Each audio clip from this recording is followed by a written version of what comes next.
Brillanti Dance. Kull nhar ta' ġimgħa fit-8:30 dejjem fuq One.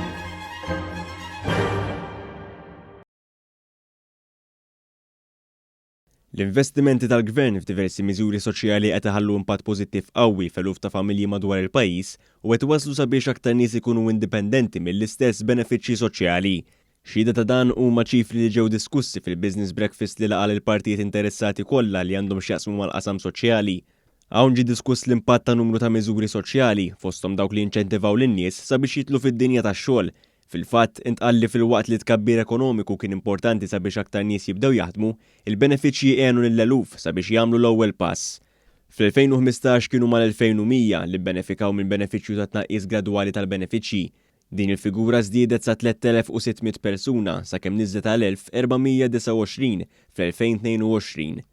Inċentiv ieħor li jgħin lill-bosta sabiex jidħlu fid-dinja tax-xogħol kien iċ-child care bla ħlas.